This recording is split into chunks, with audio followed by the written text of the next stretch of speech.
Ma'asyiral muslimin wal muslimat rahimakumullah. Itulah al-bahsus tsani. Bahas yang kedua tentang siapakah imam itu sebenarnya. Imam atau imamah lebih tinggi dibanding an-nubuwah dan ar-risalah. Kemudian yang ketiga, al-bahsus tsalis, bahasan yang ketiga adalah al-farqu bainan nubuwati wal imamati wal risalati. Perbedaan antara nubuwah, kenabian, dengan imamah, keimamahan, kepemimpinan, dan ar-risalah, risalah. Yufahamu minal ayatil karimati wal ma'suri andil ma'sumin anna hamalatal muhimmati min qibalillahi ta'ala lahum manazilu mukhtalifah. Dapat kita pahami dari ayat-ayat yang mulia dan dari hadis-hadis yang datang dari Imam Ma'sum bahwa pengemban dan pembawa tugas-tugas dari Allah Subhanahu wa taala itu memiliki kedudukan yang berbeda-beda, yang bermacam-macam dan bertingkat-tingkat. Yang pertama, manzilatun nubuwah, kedudukan an-nubuwah, kenabian. Istilamul wahyi minallahi, artinya menerima wahyu dari Allah Subhanahu wa taala. Jadi menerima wahyu itu sebagai manusia pilihan, tidak sembarangan. Ya. Sampai sekarang tidak ada orang yang menerima wahyu, hanya Rasulullah yang sebagai manusia terakhir yang menerima wahyu, sebagai nabi terakhir.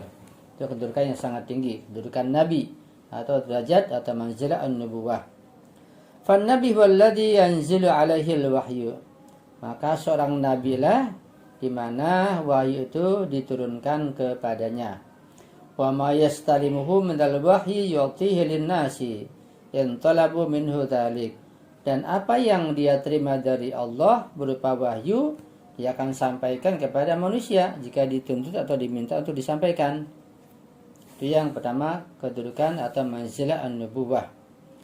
Yang kedua adalah kedudukan ar-risalah, manzilatur risalah, kedudukan risalah. Wahia manzilatu iblaghil wahyi. Manzilatur risalah ini adalah kedudukan menyampaikan wahyu. Ya, bukan menerima saja, tapi juga menyampaikan. Wa nashri ahkamillah, dan juga menyebarkan hukum-hukum Allah Subhanahu wa taala. Wa tarbiyatul afradi an tariqat ta'limi wa taw'iyati, dan juga mendidik masyarakat, mendidik orang-orang menuju pada jalan yang lurus, ya, jalan pengajaran, jalan kesadaran. Ar-rasulu, karena itu rasul adalah izan, kalau begitu, huwa al-mukallafu bis-sa'yi fi dairati muhimmatihi li da'watin nasi ila Allah wa tablighi risalatihi.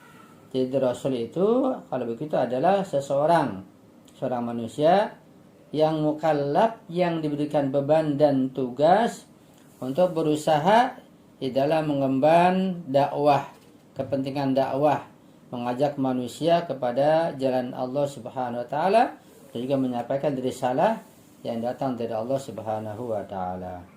Wa badlil juhdi li taghyiri fikriyin aqaidiyin fi mujtama'ihi. Dan juga seorang rasul itu harus berusaha keras, ya, harus berusaha keras untuk apa? Untuk merubah jalan pikiran rakyatnya, masyarakatnya secara akidah, dari akidah yang menyimpang berakidah yang lurus, ya, atau dia membenarkan akidah yang masih menyimpang, begitu, di dalam sebuah masyarakat. Itu yang kedua, manzilatul risalah. Yang ketiga, manzilatul imamah. Ini kedudukan imamah yang lebih tinggi daripada kedudukan risalah dan nubuwah. Apa itu manzilatul imamah? Apa kedudukan imamah? Wahiyya manzilatul qiyadatul basyariyah, yaitu kedudukan qiyadatul basyariyah, memimpin masyarakat secara umum. Di masalah-masalah qiyadah, masalah kepemimpinan, masalah kekuasaan. Fal imamu yas'a ila tatbiqi ahkamillahi amaliyan an tariqi iqamati hukumatin ilahiyatin wa istilami maqalidil umuril lazimah.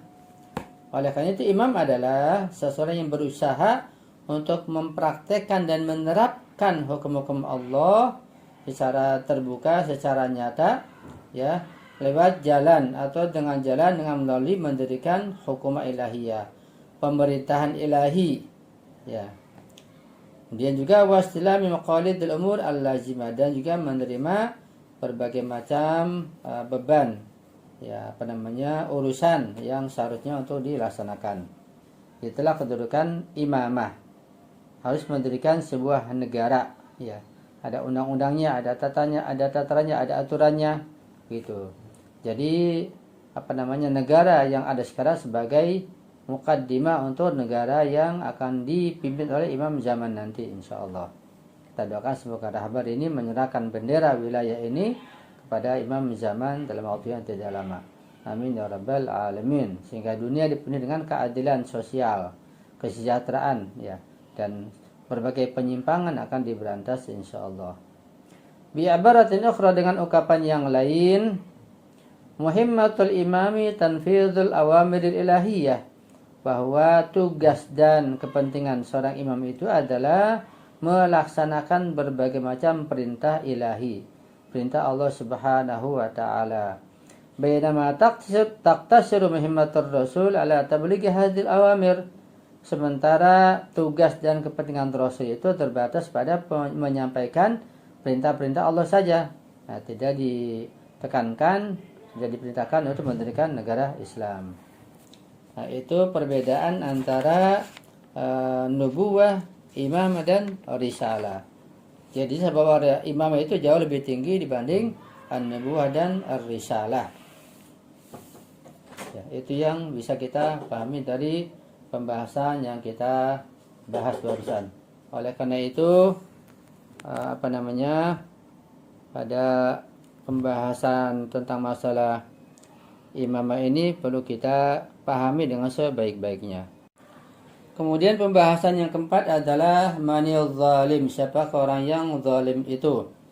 Al-maqsud minal zulmi fi ta'biril qur'ani la yanalu ahdi zalimin la yaqtasiru ala zulmil akharin. Makna dan maksud zulm, kezaliman, dalam ungkapan ayat la yanalu ahdi zalimin itu tidak hanya terbatas pada menzalimi orang lain saja. Balil zulmu muqabilul adli, bahkan makna zalim di sini adalah lawan daripada adal, keadilan. Wa qad istu'mila huna bil ma'nal wasi' lil kalimah. Dan makna kezaliman pada ayat ini itu digunakan untuk makna yang luas, yang menyeluruh. Wa yaqa'u fin nuqtatil muqabalah lil adli, dan dia berada pada titik yang berlawanan dengan keadilan. Wa huwa wad'u syai'i fi mahallihi. Keadilan yaitu meletakkan sesuatu pada tempatnya. Fadzulmu idzan wad'u syakhsi awil amali awi syai'i fi ghairi makanihi munasib. Jadi kezaliman berarti adalah seseorang meletakkan sesuatu atau mengamalkan suatu perbuatan bukan pada tempatnya yang sesuai. Itulah zalim. Ya, jadi zalim orang yang tidak menempatkan atau mengamalkan atau membicarakan sesuatu bukan pada tempatnya. Ya. Ini perlu kita bahas lebih dalam tentang makna keadilan dan makna kezaliman. Artinya kita tidak mungkin bisa memahami makna kezaliman lebih dalam tanpa memahami muqabilnya, lawannya, yaitu makna keadilan. Jadi karena itu makna keadilan ini sangat luas dibahas dalam masalah fikih, ya, baik fikih muamalah, fikih ibadah maupun fikih siasi, fikih politik. Karena itu kita harus mengkaji lebih dalam lagi insyaallah.